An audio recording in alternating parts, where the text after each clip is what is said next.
here.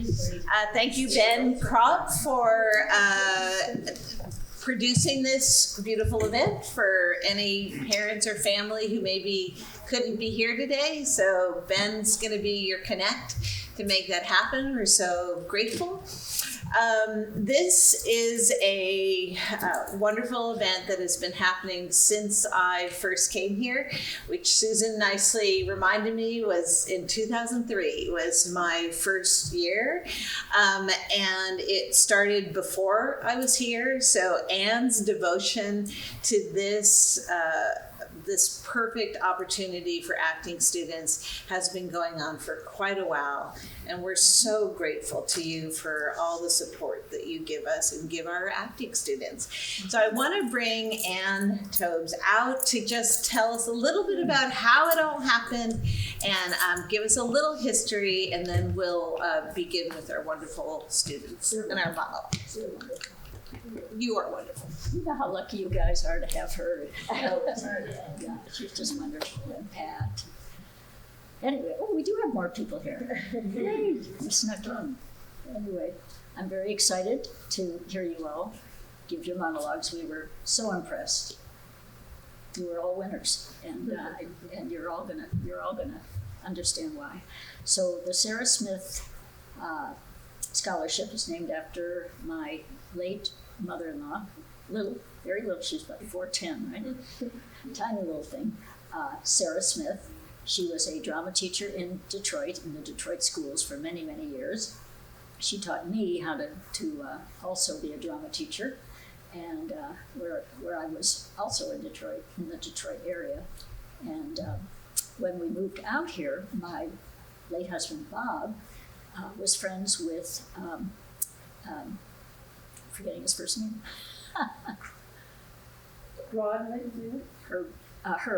Herb's son. And he and Bob cooked up this wonderful scholarship in honor of Sarah. And so over the years, we've continued it. And it's so much fun for me to hear everybody and their interpretations and the difference between the tryout and then the performance.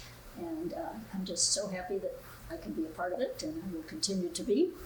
And some of you will maybe here another year or so, but who knows, you may be in the bright lights sooner than that. So thank you so much, and best of luck, and as they say, break a leg. I had an opportunity to read your letters, which I do and enjoy, and I have to say this year by far, hopefully they were not ChatGPT, but hopefully they were so heartfelt and real this year. I mean, of all the years, I can say you guys took it away on your, explaining what you wanted, what you were, and some of your past. So that was really enlightening. I agree. And she ought to know her son went into theater and is still involved. Yeah, I'd say he's different steps. But he learned everything from directing. He went to Emerson in Boston and learned everything, and now he's a executive producer at CBS at 36 today. Yeah, today is And he did a play here with us. Yeah. That was Over the Tavern. Yeah, Over the Tavern. Yeah. So without further ado, let us begin. Yay. Hi everyone, I'm Marissa Stadmiller. I'll be performing a monologue from the play The Crucible by Arthur Miller. I'll be playing the character of Mary Warren. In this play, it's set in the Salem witch trials, and Mary Warren, my character, is talking about her accusal of another woman, Sarah Good. No, I never knew it before.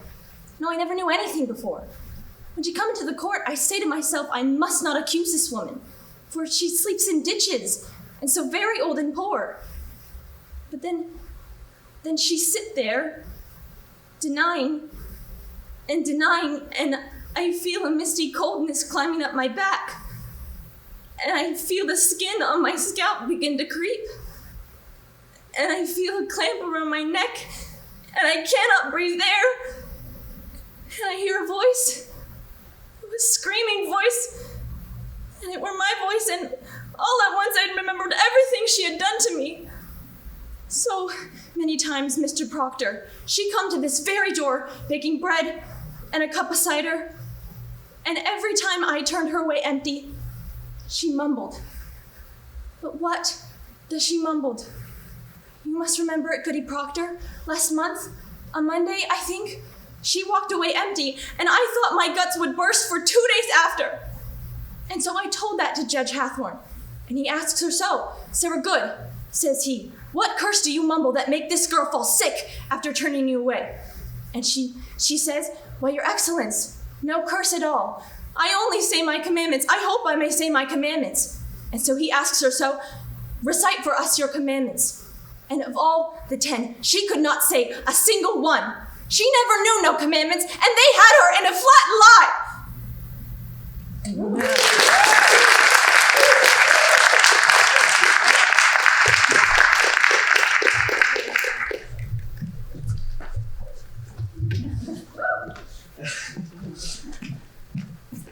Hello everyone, my name is Robert Pallad, and I will be performing Jim Quinn's monologue from the play Prodigal Son, written by John Shanley. In this scene, my character confronts the headmaster of his preparatory school.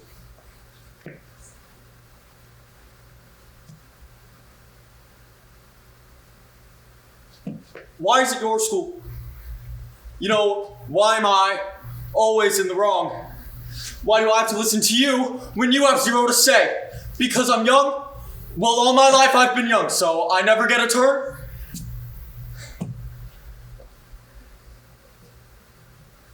This school is lost.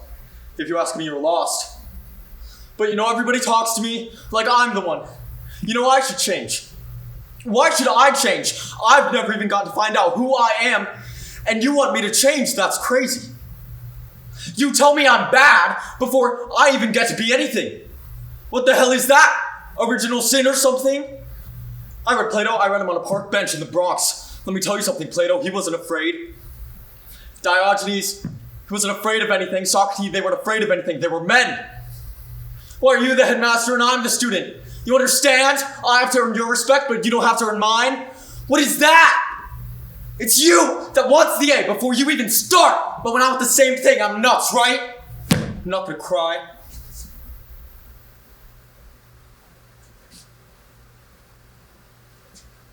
I'm gonna find my place in this world. Count on it. And this school has been a miracle to me, but not because of you. Because Mr. Hoffman finally saw me.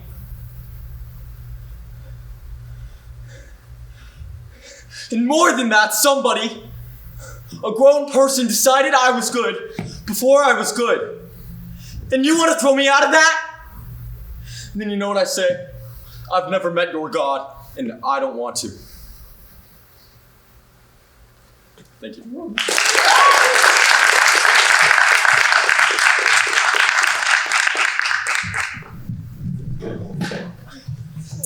Hello, my name is Janie Madlani. I'm going to be reading the part of Betsy from The Marriage of Betty and Boo by Christopher Durand. In this scene, Betsy calls a childhood friend, Bonnie, and tells her of the delivery of her second stillborn child. Hi, Bonnie, it's Betsy. Betsy! Bonnie, you're in grade 8. Betsy, you're in grade 5. Hi, it's me. Oh, it's good to hear your voice.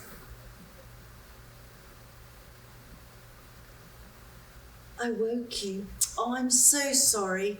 I thought it was Florida time, a different time zone. I can hear you yawning. I'm so sorry. Oh, well. Bonnie, are you married? Do you have any children? 2? Oh, that's nice. Are you going to have any more? I think you should.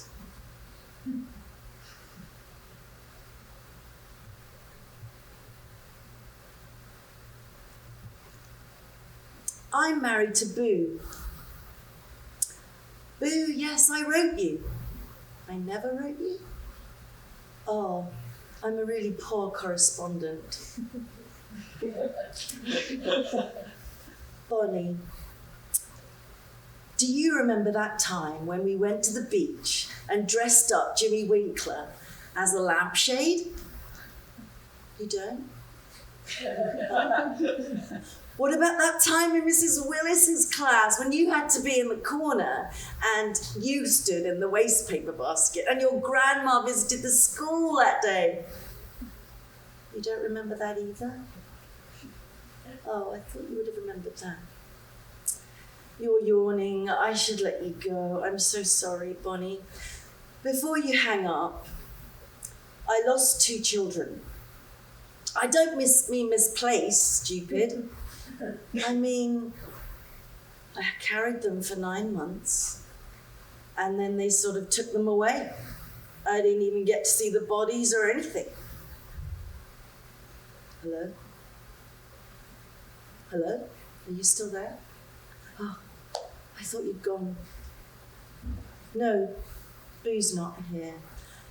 Boo sort of goes drinking in the evenings and ends up in the bars, and sometimes the bars don't close, so he gets confused.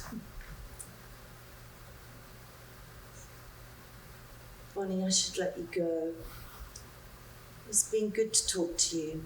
Good to hear your voice. Goodbye.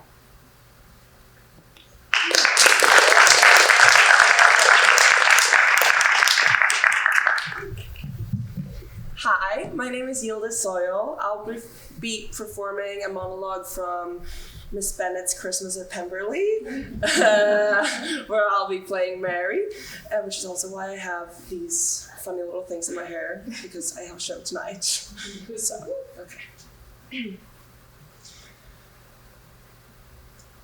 Oh, I rather like it, actually. Meddlesome would indicate a curiosity that I do harbour. Yes, I do. About the world's wonders, and how I, a lowly, meddlesome girl, may one day see them for myself. As for a lot of us Bennets, I think we are honest and firm in our belief that happiness cannot be bought and cannot be forced. Perhaps if you had such meddlesome sisters, they would have taught you this as mine have taught me. You said your mother was wrong about me, was right about me, but was she right about you? The only mention I ever heard tell of you is a weak, sickly girl who does whatever her mother says, speaks to no one, and has no thoughts of her own. That is not who I see before me. Perhaps your mother was wrong about the both of us. Thank you.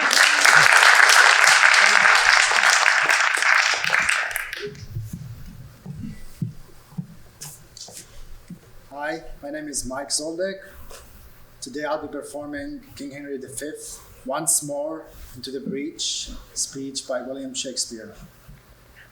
This moment takes place during the Siege of Harfleur, where King Henry rallied his weary soldiers for one final push towards victory.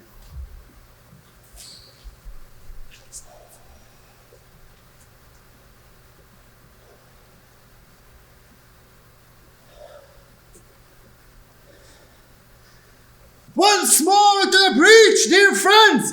Once more! Or close the wall up with our English dead!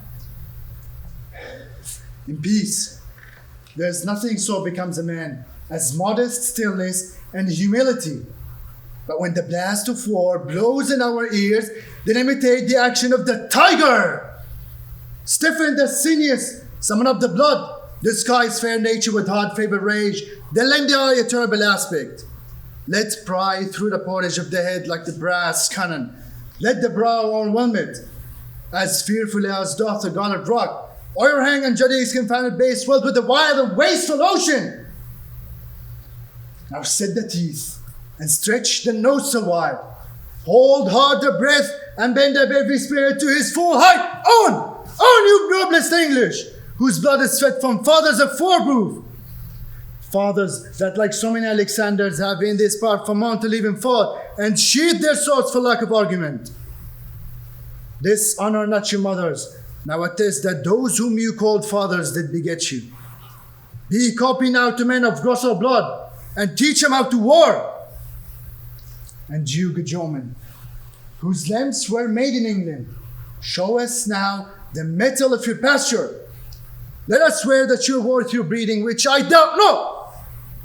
For there is none of you so mean and base that has not noble luster in your eyes. I see you stand like greyhounds in the slips, straining upon the start. The game's afoot. Follow your spirit, and upon this charge, cry God for Harry, England, and St. George!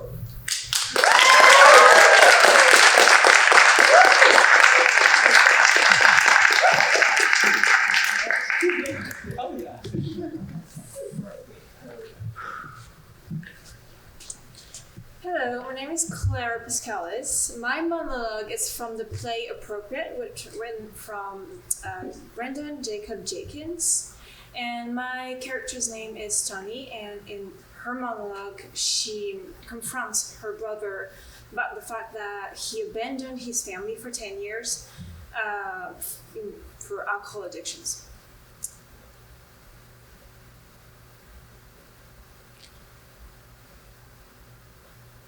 You are the last person to accuse me of abandonment. Who's there, checking on you every month, cooking meals, breaking up fights, doing your laundry? Who'd take you in every holiday?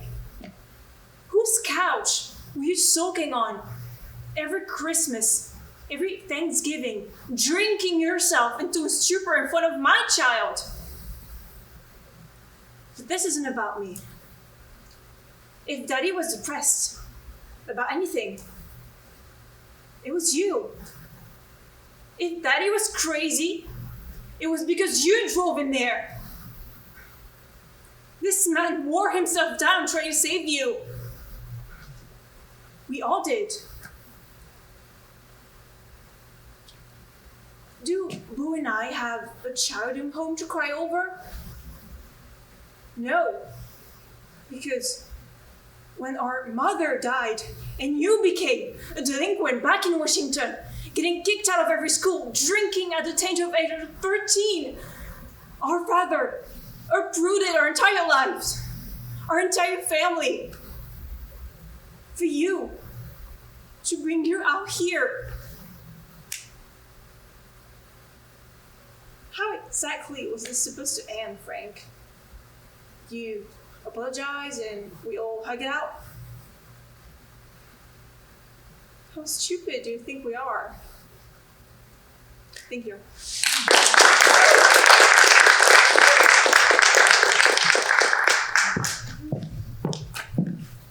Hello, I'm Camille Quinn. I will be doing a monologue from the play Caravan. I am playing Penny, and basically in this scene, this is kind of like her breaking point. And a caravan is an RV. And it's by Donald McDonald. Stop it! Stop it, all of you. I can't stand it anymore. I really can't. I have had it. Up to here. Do you understand? Every year for 4 years, I've had to endure this holiday. I've had to put up with the heat, and I hate the heat. The inconvenience, the primitive conditions. There hasn't been a working light in the shower for 4 years. Oh. And the caravan, your precious caravan parks. Do you know something? Do you know I hate caravans? I hate them. Do you know what I'd like to happen, Parks? I'd like all the drips to form into one big flood, and I'd like the caravan to float out to sea with all of you in it. No, you're sorry? Oh, yes, you're sorry. For 4 years, I've had the heat and the children and the caravan and parks, and it has been hell. I thought this year would be different. I thought with all of my friends here, I might enjoy myself a little bit. But you're worse. You are far worse than the children.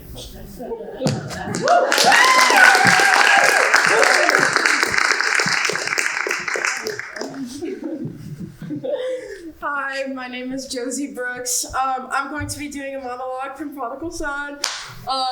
Yeah, the same one. He's confronting the headmaster. Yeah, so.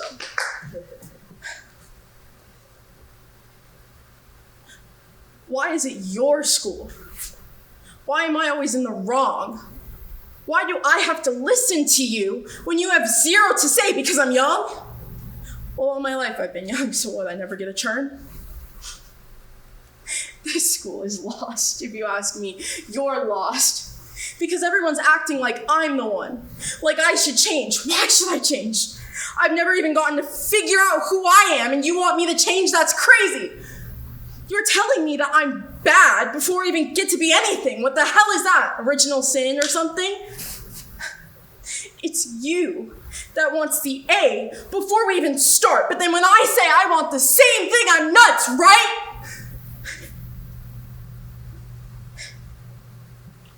I'm gonna find my place in this world.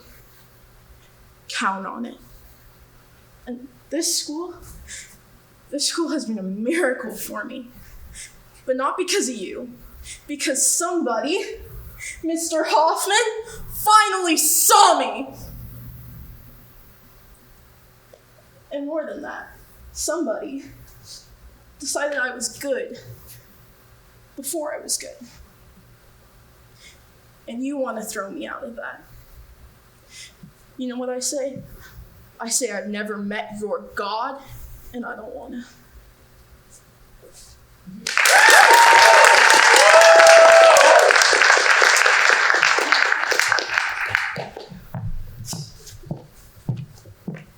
Hey, I'm Charlie Shermer. I'm going to be performing a monologue from 5 Stages of Grief. It's like the prologue to the play. It's about the protagonist. His name's Mark, and he is talking to his wife's grave, who he hasn't visited her grave in a while. So, yeah. And I'm not going to look like there's a grave because I want to look up. So I'm going to act like the grave's up there, you know? Or I'll just be looking at the sky talking to her, you know? It'll be good. All right. Hey, I know it's been a while since I've made it out here. Things have been kind of tough these last few months. I mean, tougher than normal. I haven't been my best. I'm trying to remember what I told you the last time I was here. So much has happened. Started seeing a therapist. I know, crazy, right? I told them I'm fine, that I didn't need one. My therapist tells me that's called denial, the first stage of grief. Been talking to Mom on the phone a bunch. That's my first assignment for homework each week for therapy. Talk to Mom. It's great. We talk about everything, though we usually end up talking about you. We usually cry. She misses you more than you believe.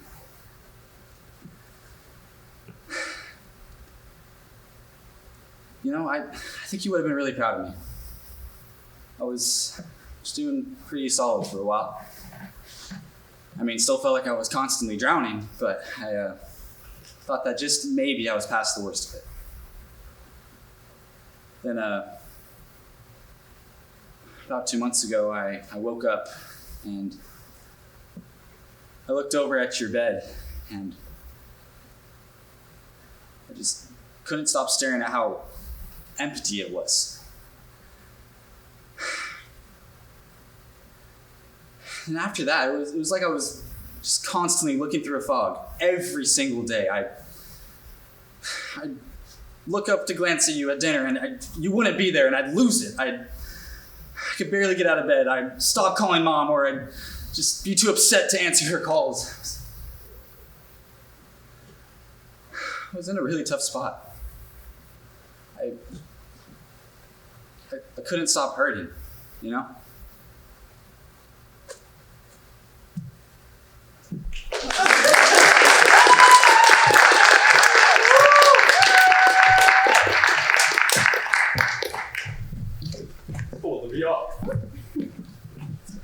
Hi there, my name performing a monologue from The Liberty by Jeffrey Bridgers, playing the character of Elizabeth. And in the scene, John has just asked Elizabeth to be his wife.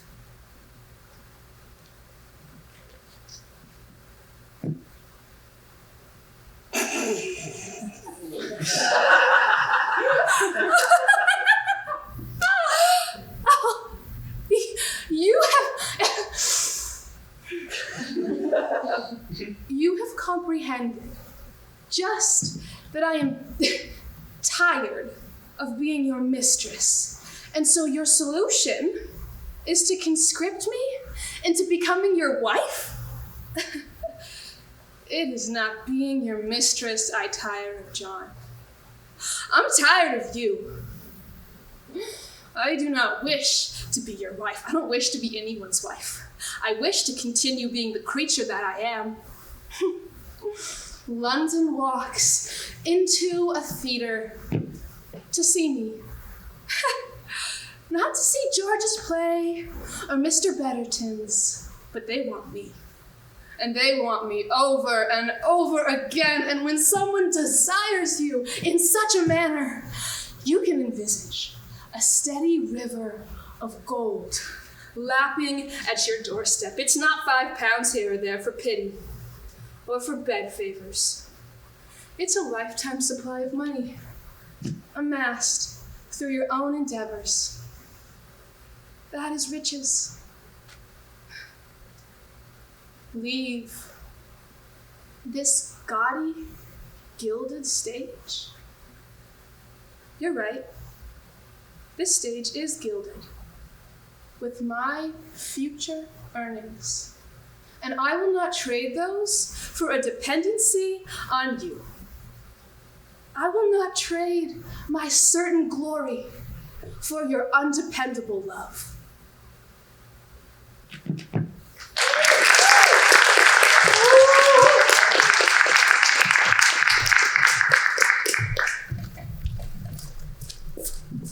Hi, I'm Tristan Fleming. I'm going to be doing a monologue from The Curious Incident of the Dog in the Nighttime by Simon Stevens. My character, Christopher, he is on the autism spectrum, and this monologue is him describing to his father how it would be like if he traveled to space one day.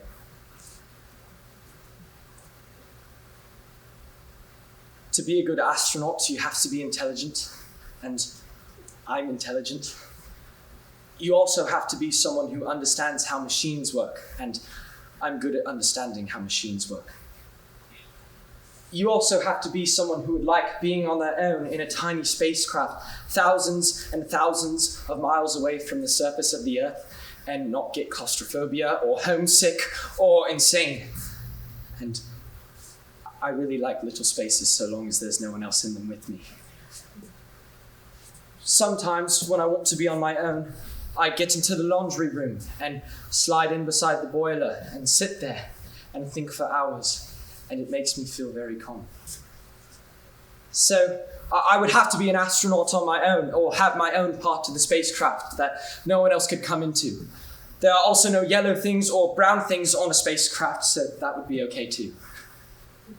And I would have to talk to other people from mission control, but we would do that through a radio linker and a TV monitor, so it wouldn't be like real people who are strangers, but it would be like playing a computer game. And also, I wouldn't be homesick at all, because I'd be surrounded by lots of things I like, which are space and machines and computers.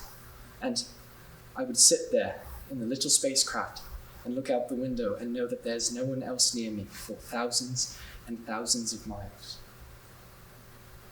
Thank you.